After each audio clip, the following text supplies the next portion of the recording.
There is one supreme right which every being possesses, to think and act as he chooses.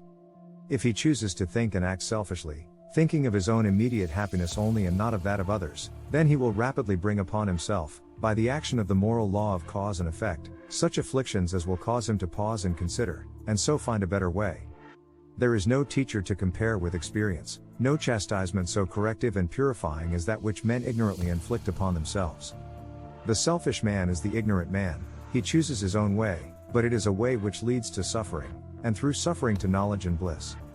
The good man is the wise man, he likewise chooses his own way, but he chooses it in the full light of knowledge, having passed through the stages of ignorance and suffering, and arrived at knowledge and bliss.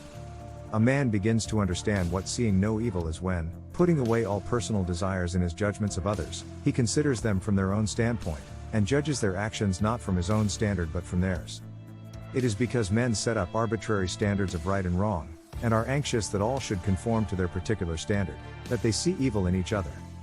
A man is only rightly judged when he is judged not from my standard or yours but from his own, and to deal with him thus is not judgment, it is love.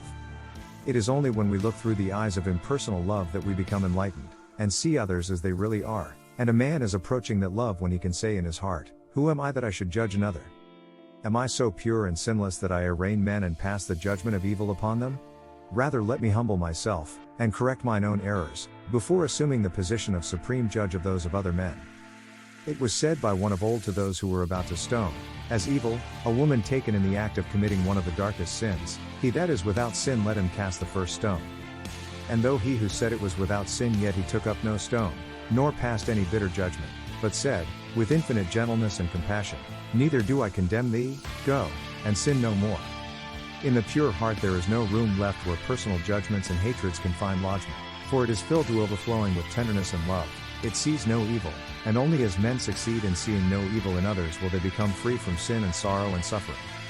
No man sees evil in himself or his own acts except the man who is becoming enlightened, and then he abandons those acts which he has come to see are wrong. Every man justifies himself in what he does, and, however evil others may regard his conduct, he himself thinks it to be good and necessary. If he did not, he would not, could not do it. The angry man always justifies his anger, the covetous man is greed, the impure man is unchastity, the liar considers that his lying is altogether necessary. The slanderer believes that, in vilifying the characters of those whom he dislikes, and warning other people against their evil natures, he is doing well. The thief is convinced that stealing is the shortest and best way to plenty, prosperity, and happiness, and even the murderer thinks that there is a ground of justification for his deed. Every man's deeds are in accordance with the measure of his own light or darkness, and no man can live higher than he is or act beyond the limits of his knowledge. Nevertheless, he can improve himself, and thereby gradually increase his light and extend the range of his knowledge. The angry man indulges in raillery and abuse because his knowledge does not extend to forbearance and patience. Not having practiced gentleness, he does not understand it, and cannot choose it, nor can he know, by its comparison with the light of gentleness, the darkness of anger. It is the same with the liar, the slanderer, and the thief. He lives in this dark condition of mind and action because he is limited to it by his immature knowledge and experience, because never having lived in the higher conditions, he has no knowledge of them, and it is, to him, as if they were non-existent. The light shineth in the darkness, and the darkness comprehendeth it not. Nor can he understand even the conditions in which he is living, because, being dark, they are necessarily devoid of all knowledge. When a man driven by repeated sufferings to at last reflect upon his conduct, comes to see that his anger or lying, or whatever ignorant condition he may have been living in, is productive only of trouble and sorrow, then he abandons it, and commences to search for, and practice, the opposite and enlightened condition.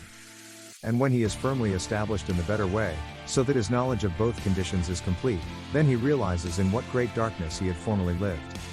This knowledge of good and evil by experience constitutes enlightenment. When a man begins to look, as it were, through the eyes of others, and to measure them by their own standard and not by his, then he ceases from seeing of evil in others, for he knows that every man's perception and standard of good and evil is different. That there is no vice so low but some men regard it as good, no virtue so high but some men regard it as evil, and what a man regards as good that to him is good, what he regards as evil that to him is evil. Nor will the purified man, who has ceased to see evil in others, have any desire to win men to his own ways or opinions, but will rather help them in their own particular groove, knowing that an enlarged experience only, and not merely change of opinion, can lead to higher knowledge and greater blessedness. It will be found that men see evil in those who differ from them, good in those who agree with them. The man who greatly loves himself and is enamored of his opinions will love all those who agree with him and will dislike all those who disagree with him. If ye love them that love ye, what reward have ye? Love your enemies, do good to them that hate you. Egotism and vanity make men blind.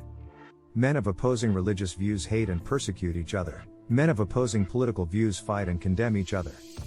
The partisan measures all men by his own standard, and sets up his judgments accordingly. So convinced is he that he is right and others wrong that he at last persuades himself that to inflict cruelty on others is both good and necessary in order to coerce them into his way of thinking and acting, and so bring them to the right, his right, against their own reason and will.